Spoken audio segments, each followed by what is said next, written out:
Wagwan, everybody. Welcome to the Dis Affamie History podcast, where we'll be speaking about history and as well family history and how history relates in terms of Caribbean people for the present as well as in the past, and how in the past what that does and brings forth for what we are going through at present and what we can learn from our history, from our family, and take that moving forward. So I do hope you enjoy the podcast. And if you like it, please ensure to subscribe, like, and review. Thank you. Thank you so much for coming to the podcast and speaking about your book, Children of Uncertain Fortune. And I just want to let you know that it was just something that really resonated with me because it was what I researched, and this narrative wasn't really told.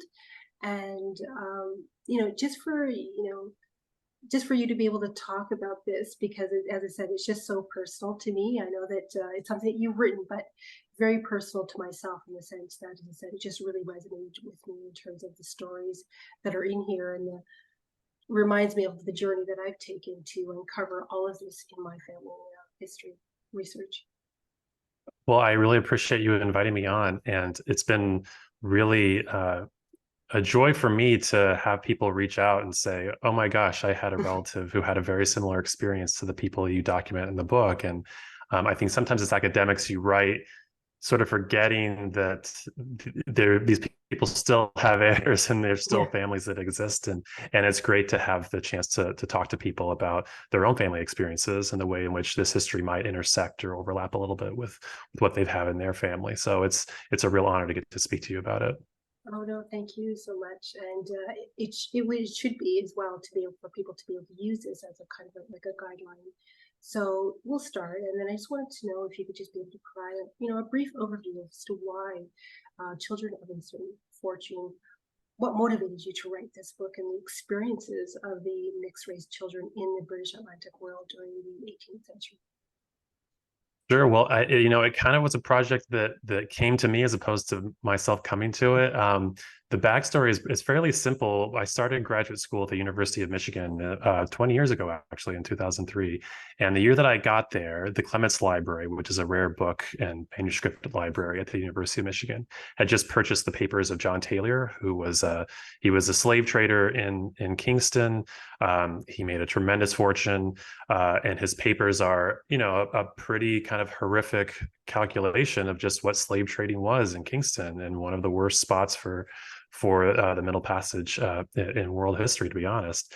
And so I had just started. I was a grad student. I wanted to study slavery. I wasn't exactly sure what that was going to look like. I mean, I had just gotten there, and so my advisor was talking to the library's director, and the director said, oh, we need someone to go through and like organize these papers. Do you have anybody in mind? And he said, I've got someone he's a broke grad student. Why don't you put him to the task? And so I spent a few months going through these papers and just chronicling them. And for anyone that's interested in the slave trade, it's a really fantastic repository of information about that. And I was going through and trying to kind of make sense again of just the horrific experiences that he's documenting as a trader. But I was really struck as I was going through that there, within all this kind of accounting and economic language, there was these letters that he was sending back to his family in Britain, talking about these children that he had with an enslaved woman on his cousin's plantation. And he had freed them, and he wanted them to leave the island, in particular to get some kind of education, because there were really no schools. There was only really one school in Jamaica in the 18th century. And I was just kind of unsure about, I was surprised, I guess, that he was writing to family back in Britain, asking them to take care of his children.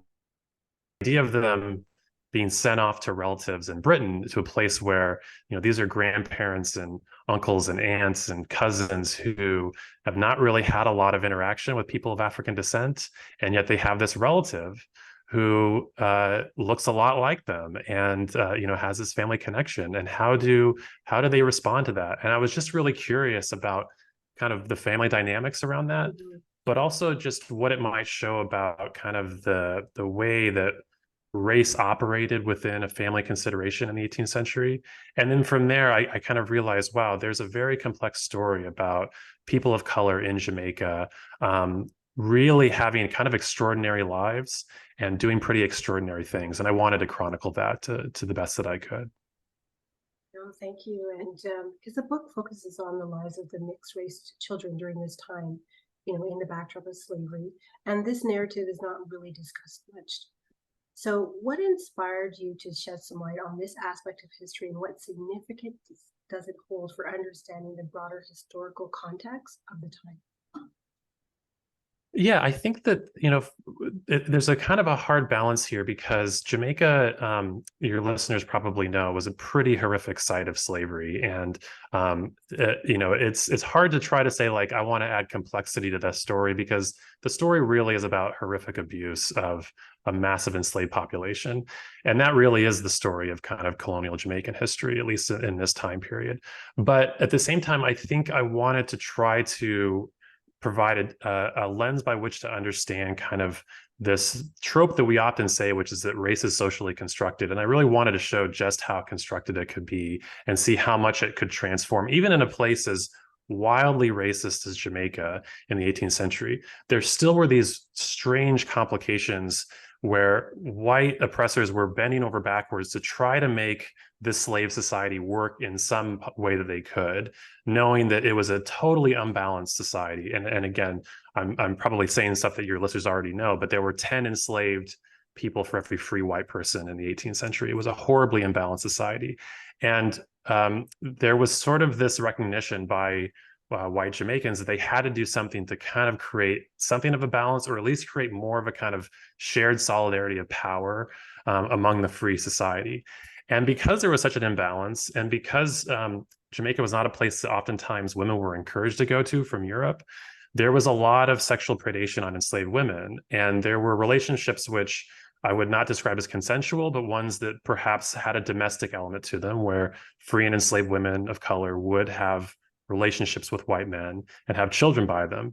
And that creates all sorts of complications for a society that's built on this notion that to be free is to be white and to be black is to be enslaved. So what do you do when there are people who don't fit that dyad?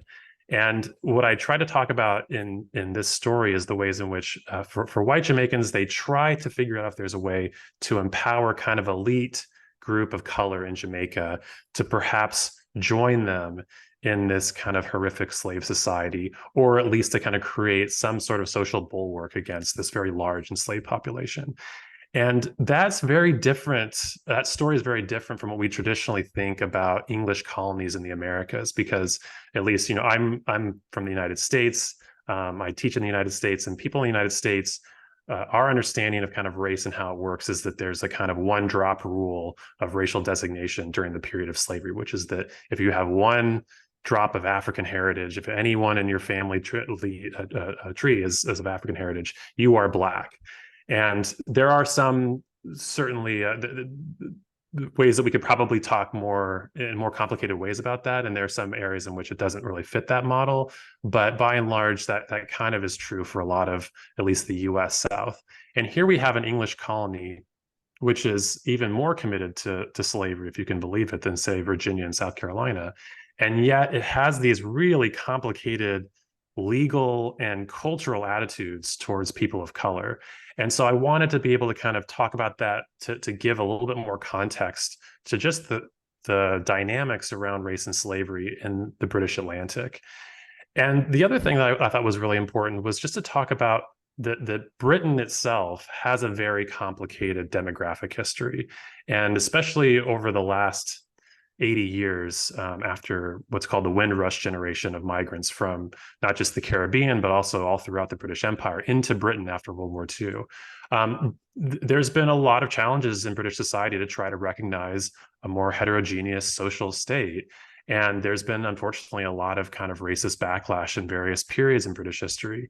And I think what I wanted to do is to sort of add into a very strong pre-existing scholarship on the presence of Black people in Britain, but to say it goes beyond just sort of Black people existing in Britain, but actually Black people having families, and very rich and very established families with white Britons and with people of color from Jamaica, and that this is actually a sort of much deeper history than we traditionally think. So those were kind of some of the motivations to try to give a little bit more complexity to a slave society, which I think, I want us to still be really engaged with Jamaica as a place in this period, even though it seems so hard to want to investigate such a horrific site of slavery, but to realize there are still really deep, rich, complicated stories, not just within people of color, but even within enslaved history as well. So those were some of the motivations I had as I was writing it.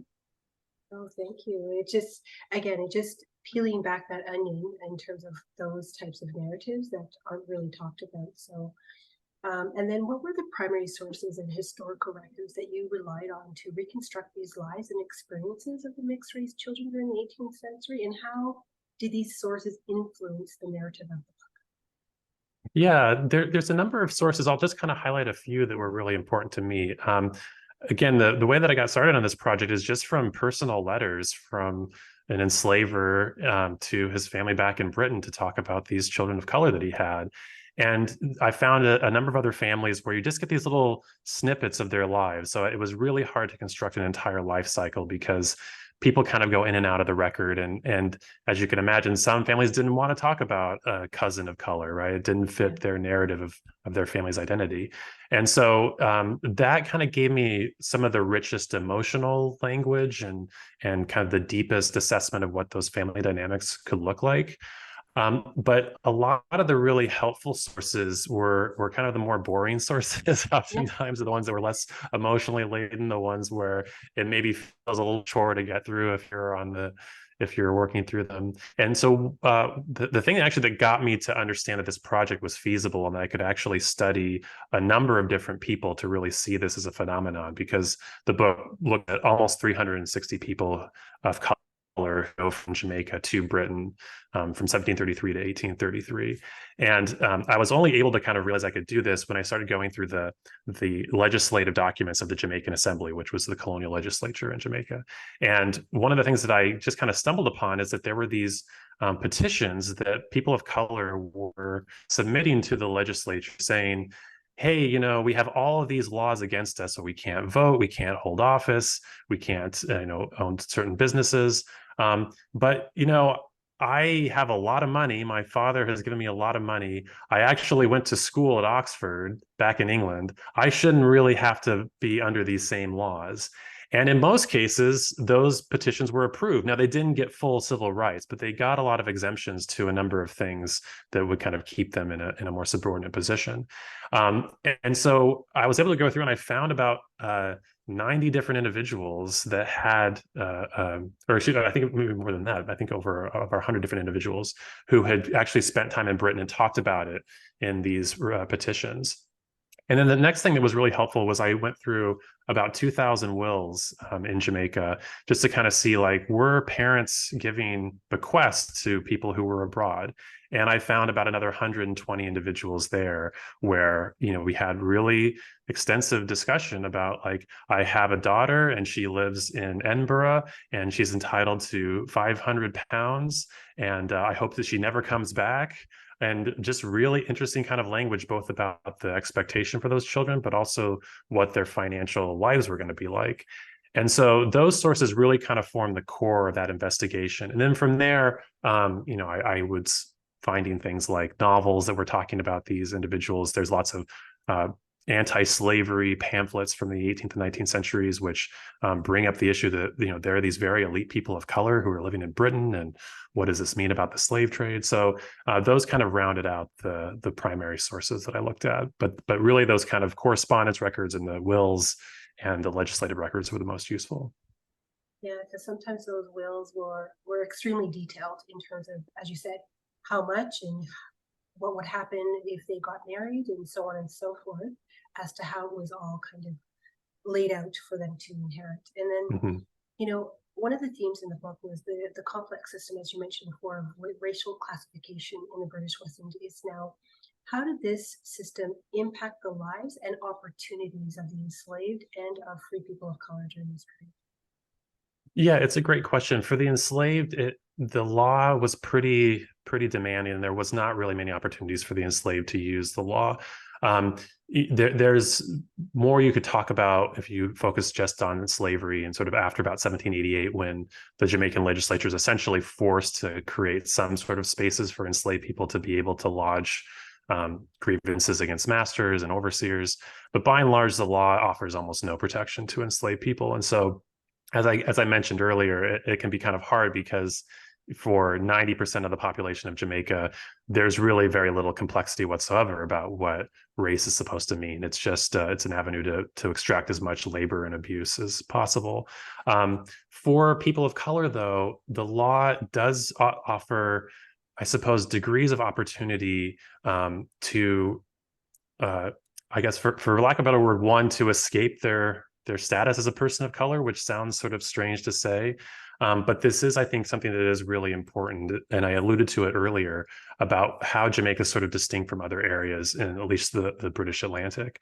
So Jamaica actually has this allowance that if you're more than 3 generations removed from an African ancestor, you are legally white, and means you have all the same rights as any white subject. And that comes out in part because, and this is sort of what I argue in the early part of the book, because Jamaica by 1733, when they passed this law that says you actually can become white if you're enough of a generational removal from an African ancestor, they passed that law because it's really been struggling. It's been about 3 generations of settlement by the English in Jamaica. The English took Jamaica from the Spanish in 1655, and they really struggle from the beginning to attract enough white individuals to the island. Disease tears through that population pretty rapidly. As I mentioned earlier, it's not seen as a place typically for white women to go to. And so the white society really kind of struggles to reproduce itself. And they're sort of seen growing in tandem with this struggling white population is a large body of people of color because of these interracial relationships. Again, most of these are ones of sexual violence. At best, they're kind of unfair relationships between 2 individuals. But this population is growing larger and larger, and officials really believe that the opportunity to create some kind of stronger bulwark against the enslaved population, just to kind of keep them from rising up, because there's enslaved uprisings constantly in Jamaica. And in particular, they're the Maroons, who you know a lot about, who are these formerly enslaved individuals who live autonomously in the mountains in Jamaica. And they're at sort of a perpetual war with the Maroons throughout the first 80 years of English colonial history in Jamaica. And so because of that, they really, at least white officials, believe that they need to have a stronger settler society that can identify as white. So if it's not coming from Europe, it's going to come internally. And so because of that, they feel the need to empower, again, it's a pretty small group, but a kind of an elite group of color, to say, no, you're not nearly white, you are white. And for the next 30 years, they're kind of progressing with this idea that this is going to be how they form a really strong settler society that can kind of manage this very large enslaved population. The problem is that 30 years after this, you have Tacky's Revolt, which is a series of enslaved uprisings that started in 1760, and it's a very, very sort of successful to a degree on the part of the enslaved revolutionaries who take part, and they kill a number of people. They do a tremendous amount of damage. It really frightens white Jamaicans, and they start to pull back on some of the concessions that people of color can receive. They don't pull back on this ability to become legally white, but those petitions that I talked about earlier, they confer fewer and fewer civil rights as time goes on after Tacky's Revolt. So what you see is this kind of complicated legal status where people of color are encouraged to have more relationships with white individuals so that their children can be further removed from Africans, but the result of that would be their children having full civil rights. And then on top of that, if they can't meet that criteria, they still have, if they have enough kind of money through either their own industry or from their parents' industry, well, their parents' exploitation, I should say, but they can sort of buy their way into a semi, I don't want to say equal status, but to have some sort of rights that they wouldn't normally have. And that does actually enable, by the beginning of the 1800s, a fairly robust population of color who actually have a kind of economic power, and they have really kind of elite heritages. They've gone to very fancy and very challenging schools in Britain. They've become doctors and lawyers, and they come back oftentimes with a lot of sort of intellectual and economic power, which I kind of allude to at the end of the book, ends up becoming really critical for the transition into a free Jamaican society in 1838. And so that sort of population of color who had been part of that migration to Britain ends up being sort of the leaders of this sort of new transition for the island in the 1830s.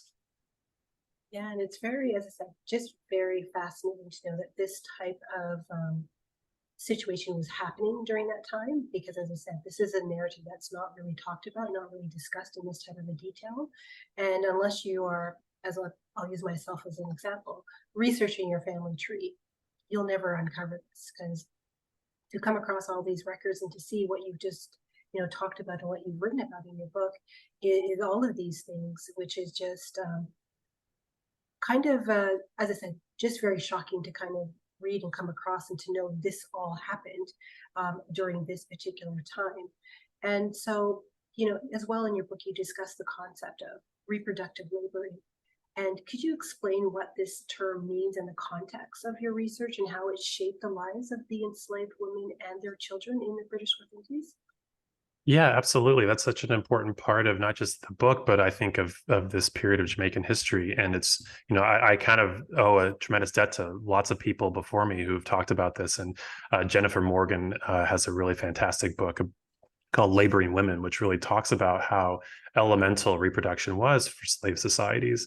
And for Jamaica, it was especially important because Jamaica was such a horrific site of slavery. There was so much abuse and murder of enslaved people. The sugar plantation regime was so brutal, it really destroyed people's bodies, and they died much earlier than they should. It made it very difficult for women to conceive and give birth. It also created the sort of emotional conditions that many enslaved women didn't want to conceive. And Sasha Turner has a really fantastic book about that.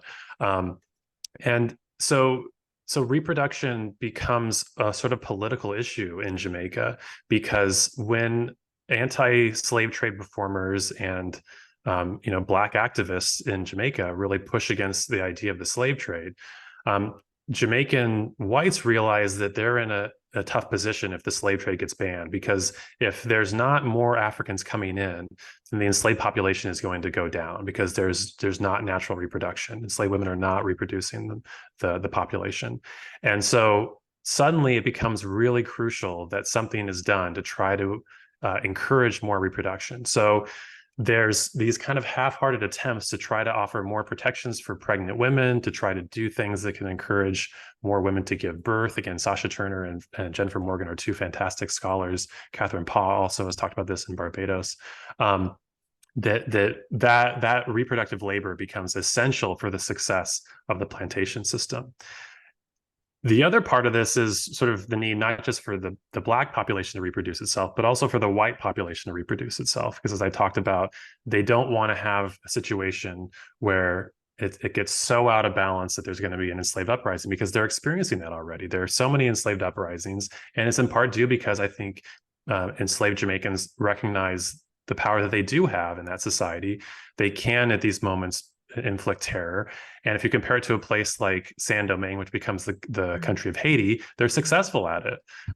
Saint-Domingue / Haiti has in the same kind of demographic situation as Jamaica was.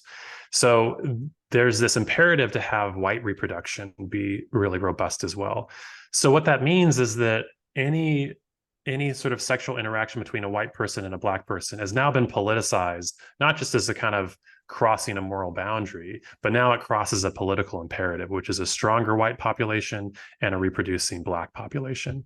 And so one of the things I talk about in the book is I try to chart this change over time that, as I kind of alluded to earlier, in the 1730s, it seems like there's a space of experimentation in what kind of race might mean, and perhaps of emboldening certain people of color to be able to kind of join white society.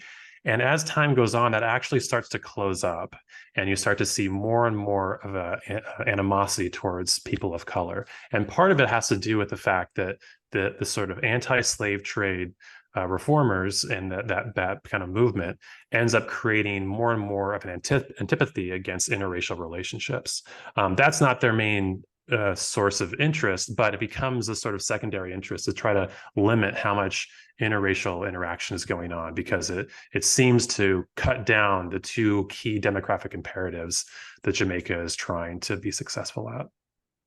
No, definitely so. And the other thing that the book discusses is the concept of resistance and agency among the enslaved and the free people of color. Would you be able to share some examples of how individuals in the British West Indies resisted their enslavement or sought to improve their circumstances during this period? Yeah, and I think that anyone who knows much about slavery knows that there's resistance in all kinds of ways, right? One can resist not just by taking up arms, but one can resist in terms of how hard you work, or what you say to your master, or do you have children, or there's just all sorts of ways in which we can find, or even just having an intellectual life outside of your master's purview. All that is a form of resistance, and all that took place in Jamaica. It just so happens that armed resistance was a recurrent part of Jamaican society, because enslaved people did not want to be enslaved. They wanted their freedom, and they would run away. They would take up arms. They would go to other islands. So there's lots of ways in which enslavement obviously pushed people to try to take circumstances into their own hands. For free people of color, it's a challenge. I mean, they are caught in this difficult position of being free, being a minority, and also in some ways having connections for at least the elites of them, having their own connections to slavery. I mean, the reality is that when they had a lot of money, it was because it was tied to enslaved people. And so, and for many of these individuals that I look at, they don't see slavery as a problem. They see it as really their ability to have the lives that they lead. And so resistance is a sort of a different thing for them. But one of the things that I think I was hoping to do in the book is to really show just the kind of complexity of stories that you can see in an island like Jamaica. And oftentimes, I think sometimes the way that scholars will, I'll talk about how scholars sometimes write about Jamaica, is that it just has, sort of white enslavers and enslaved Black workers, and that's sort of all we really concentrate on. But there is a really rich set of sources of varieties of experience that people undertook. And I think what I wanted to show is that there were individuals who were sometimes born into slavery, and their mothers, who were themselves born into slavery, were able to successfully lobby their partner to free their child and to send their child away to try to escape the prejudices that they knew that they would experience. And so oftentimes I think that this migration is really one of free and enslaved women of color being able to put their children into positions where they could probably escape some of the worst abuses of colonial society and try to make a life for themselves outside of a pretty tough area to live in. And so that resistance is more generational, but I think it's really critical for the lives of many people of color in Jamaica. No, definitely. And as well, it just shows that these women then provided for their children to have a different opportunity. Yes, it's in the context of slavery, as you mentioned, because, just as an example, again, with my family, where they owned slaves, these mixed race children. However, they are then as well assisting other enslaved people to become free. So it was just, just that whole, how does this work? How does this, manage type of thing is just really a narrative, again, not really told and not really discussed. And, and again, another thing that you talked about in the book is education, right? So it's such an important aspect. And then, of course, how did access to education or the lack thereof impact, the social mobility and the aspirations of mixed-race children during this time, because it was such an important aspect. Yeah, absolutely. And again, Jamaica, it's a spot of real greed. That seems so obvious to say, but the implications of that are really far-reaching for that society in the 18th century, to the point of there's so little investment in social services, what we would call social services now.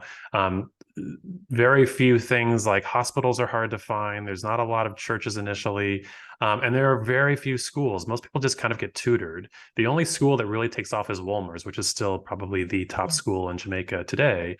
Wolmer's is established. It does have classes, but oftentimes, like, there's complaints by the teachers at Wolmer's saying that the Jamaican Assembly is coming in and like taking over their classrooms to hold business and things. So education is just not respected in Jamaica, because why would you build a school when you could build a plantation that could make a lot more money, right? And so if you're a child of two white parents, you're most likely going to be sent to Britain, because those are really the only schools. Some people do go to the sort of new schools that are popping up in the United States, Harvard and Princeton and Yale. But Britain is still sort of seen as the place where you're supposed to go, not just to get an education, but also to kind of receive the conferring of refinement that's expected of a kind of elite person.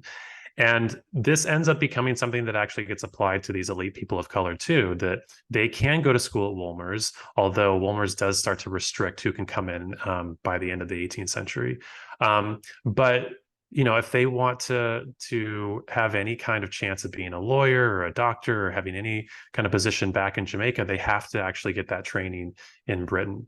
And so many of them do go off to the Inns of Court, or they go to Edinburgh and Glasgow, which are sort of the prime spots for medical education in Britain at the time. And they become these sort of refined, very well-educated people. In some cases, they stay in Britain. They don't want to go back. In other cases, they travel to other colonial spots in the British Empire. So one of the things I kind of trace is the sort of surprising movement of Jamaicans of color to Britain and then on to India. There's a lot of people that end up going to India, and because that's another spot where they can make a tremendous amount of money. But a number do return to Jamaica, and they become lawyers, and they become doctors, or they start their own plantations. Oftentimes coffee plantations are a little bit easier to start versus sugar plantations. And so that education gives them the opportunity to take certain professions they couldn't otherwise take, but it also gives them, I think, a social status which enables them to live fairly elite lives in the colonies, even though they are still subject to a tremendous amount of racial harassment. There is still a fair amount of social intermixing between white and elite people of color in Jamaica. No, for sure. And it just definitely changes the whole trajectory of, for them and their families, for generations. So now you as well, you highlight the role of the laws and of course the legal system in the British West Indies in your book. And how did the legal structures affect the status and the rights, again, of enslaved and free people of color, and some key legal challenges that they faced? Yeah. So Jamaica really starts aggressively putting in laws against people of color at the beginning of the 18th century. And part of this has to do with just, you're starting to see that population become larger. And so Jamaican officials are just trying to figure out what to do about it. And so they initially pass a number of laws keeping them from voting, from holding office, from taking certain positions, from being able to carry guns in some cases. And then you see, as I referred to earlier, kind of an attempt to carve off the most elite and the most generationally distant from African ancestors portion of that group by the 1730s. So they sort of recognize, well, we can't just have all people who have any degree of African ancestry in them not be entitled to full rights. And so they create this, again, pretty distant generational difference. You have to be more than 3 generations removed from an African ancestor, but that does enable people to become kind of legally white, which is very similar in some ways to how the Spanish and the Portuguese and the French create their systems. So it's in some ways very distinct from the other English systems, even in the Caribbean. So Barbados doesn't even allow that. Jamaica is the only one that really does. And then as it evolves, again, I kind of mentioned these petitions, and those petitions kind of go in and out of allowing certain amounts of legal tolerances. By the end of the 18th century, they become almost status symbols as opposed to really conferring a lot of legal rights. And so it shows that those animosities are becoming more and more vociferous by the end of the 18th century. But one of the things that's kind of interesting about just how the law works and how it affects people of color, at least for the population that I'm looking at of these elite people who go off to Britain, is that because they have so much money behind them, I mean, white Jamaicans are some of the richest people in the British Empire. In some cases, they are the richest people in the British Empire. They have huge fortunes built off of slavery. And so their children oftentimes stand to inherit just enormous fortunes, far beyond even what some aristocrats in Britain have. And so anywhere you have an inheritance like that, you've got a family member who's ready to sue because they don't think that that person's entitled to it. And the British are particularly good at suing their family members in this period of time. They're a very litigious society in the 18th century. And so one of the things I kind of found in one of the chapters in the book tries to highlight how there are these really substantial and pretty numerous cases of white Britons suing their relatives of color, some of whom are still living in Jamaica, but many of whom are living in Britain. And they're using colonial legislation to try to cut them out of their inheritance. And there's one particular law that they oftentimes try to land on to do that. And it comes out of the results of Tacky's Rebellion, which I referenced earlier, which was this major enslaved uprising in 1760 and 1761.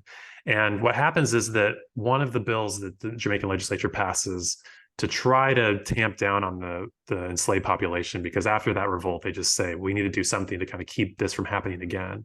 And so they pass lots of laws against enslaved people and against sort of their ability to move around the island, but they also pass laws against people of color because they're trying to say, look, we need to kind of create more distance between white and black people. We need less familiarity between them because that's perhaps encouraging people to see themselves as more free than they are, seeing themselves as more entitled to rights than they should be. And so the Jamaican legislature passes an inheritance cap in 1761 that says that if you are an illegitimate child of color, you can only receive £2,000. Now, that's not insignificant. That you could live a pretty comfortable life with £2,000. But considering that some of these plantations are £150,000 in value, it dramatically changes how much money a person can receive.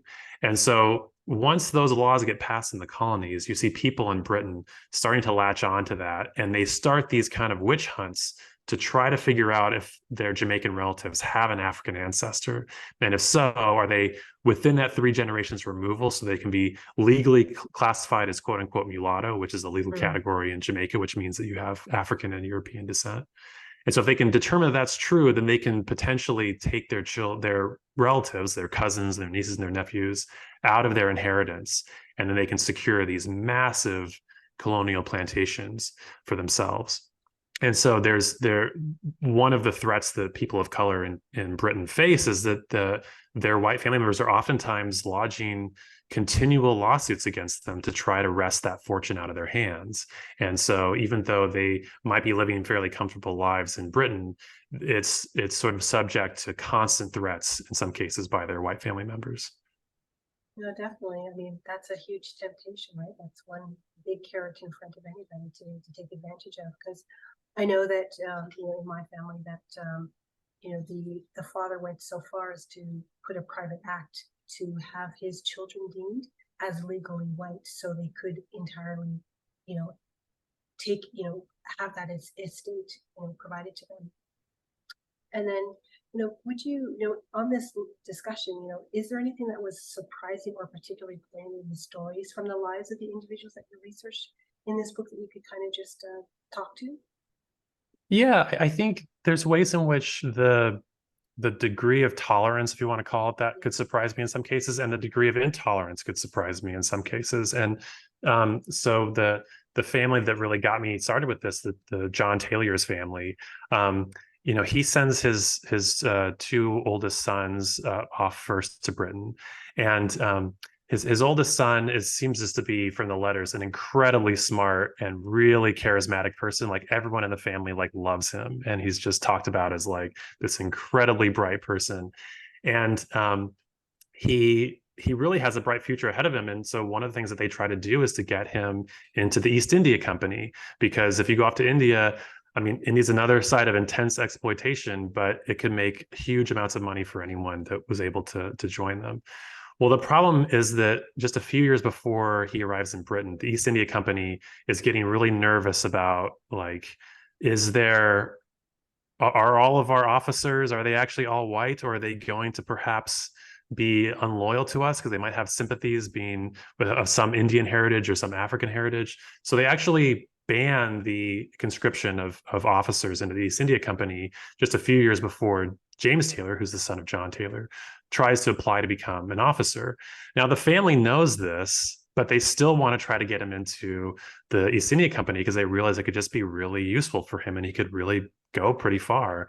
And so they spend days trying to like figure out like how can they coach him through all the questions that might be asked in case they try to interrogate his heritage.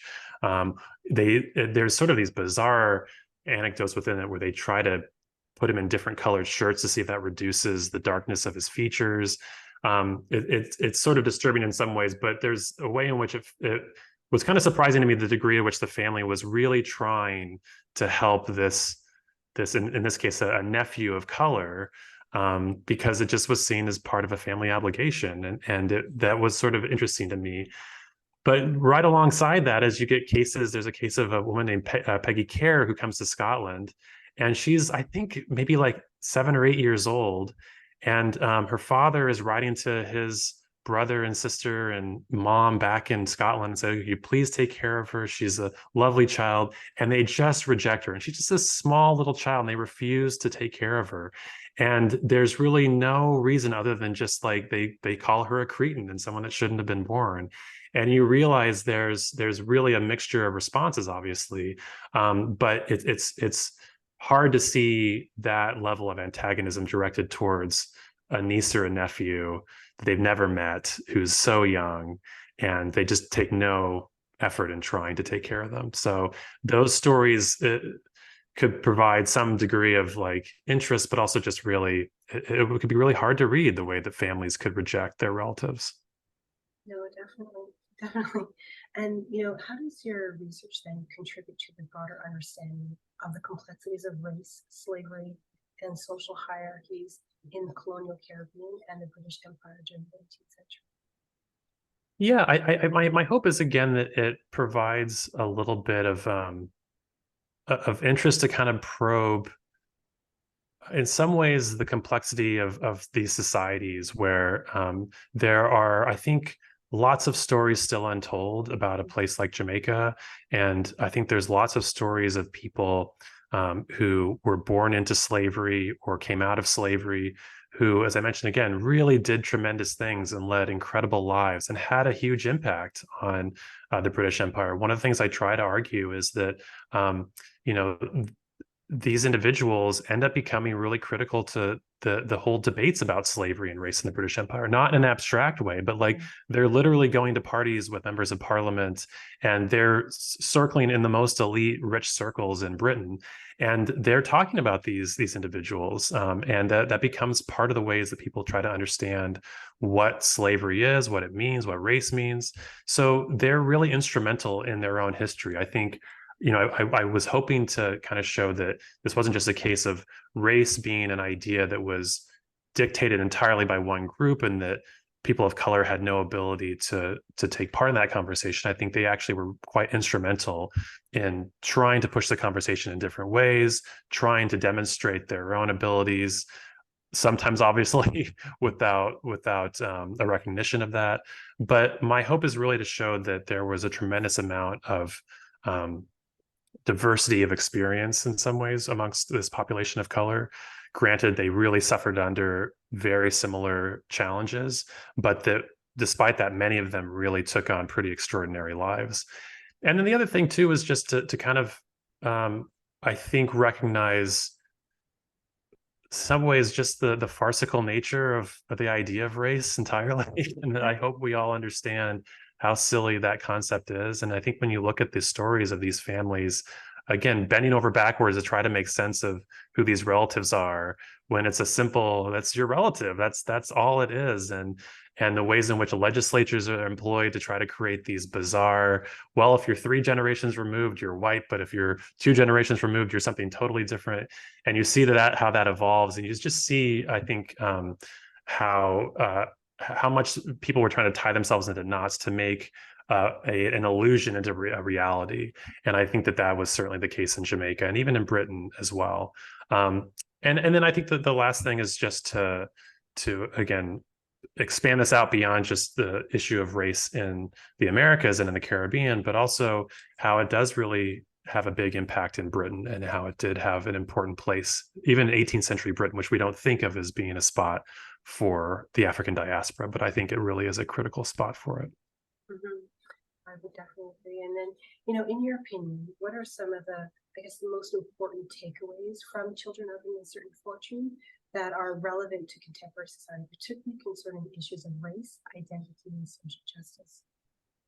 Yeah, I think for Jamaica, my hope, I hope I'm not sort of repeating myself too much here, but my hope for Jamaica is that it creates a desire to try to really study this period of slavery more intensely. And I think there's lots of reasons to want to say, like, gosh, this is not a period we want to have to invest in more. But I think that there's a lot that we really just don't know about this period. And I hope that it can kind of push activists, especially in Jamaica, to really figure out, especially the wages of slavery on that country and the amount of money and labor extracted out of Jamaica that is still a problem for that society. And my hope is that it can help to reinforce a need for some kind of compensation for that. For Britain, my hope is that this story just provides for people of color living in Britain right now a sense that there's a much longer history than just the last 50, 60 years, and that there's a complex history that I hope validates their sense of belonging in Britain, and that I think can undercut a lot of the unfortunate, maybe racist elements that have come up in recent years and that have really done tremendous damage to people, especially from the Windrush generation. People being deported, people losing their homes, people losing their pensions, losing their benefits, all in the name of a kind of imagined racial purity in the past that didn't actually exist. So my hope is that it kind of can empower activists, if in a small way, towards understanding that longer history. No, and just to keep the conversation still open about this particular time frame period, because I think that is very important as well. And one of the reasons why I just reached out to you, because you wrote that book. So I mean, I think that is a start, to further this conversation. And lastly, what impact do you hope your book will have on academia and the general public's understanding of history, and of course, experiences of enslaved and free people of color in the British West Indies? Yeah, well, my hope is, for academia, I think I have a slight worry. It's a very slight worry that a lot of the studies of slavery are really focused on the economics of slavery, and that's important. And I hope that we understand how deeply important slavery was to the institutions and the profitability of the United States. And I think that needs to be outlined in really direct ways in order to provide, I think, a basis for a conversation on compensation and for reparations. But I also, my one concern about some of that is that we're losing some of the human elements of slavery. And I also want people to understand how critically important slavery was, not just in the United States, but for the Americas and the world in general. And I tried to write about it through the lens of kind of human experience and human stories. And I think that those stories are so rich and so captivating.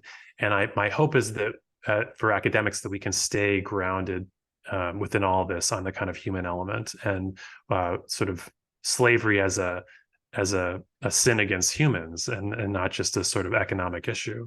Although those two things I think do need to go together. I hope for the public is that these stories, which maybe seem kind of bizarre, that a person of color would go off to Britain and maybe it kind of goes against their sense of what the 18th century was like. I hope it just engages them in more of an interest in the history of slavery in general and the history of populations of color and the African diaspora, and that there's so many really fascinating, although also very tragic elements to this, and that can kind of capture people's interest in wanting to learn more, because I think it's so essential to our world's current moment, and it's so essential to the world's history.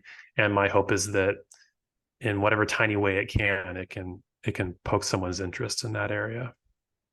No, I'm sure it will. Because as I said, I really resonated with the book, and because it was so personal to myself. So I definitely really appreciate what you were able to write, and of course the time that it took to even capture all that information, to be able to put it on, take pen to paper type of thing. So thank you so much. I really do appreciate your time, Daniel, for coming on to the podcast and to be able to speak about your book, Children of Uncertain Fortune.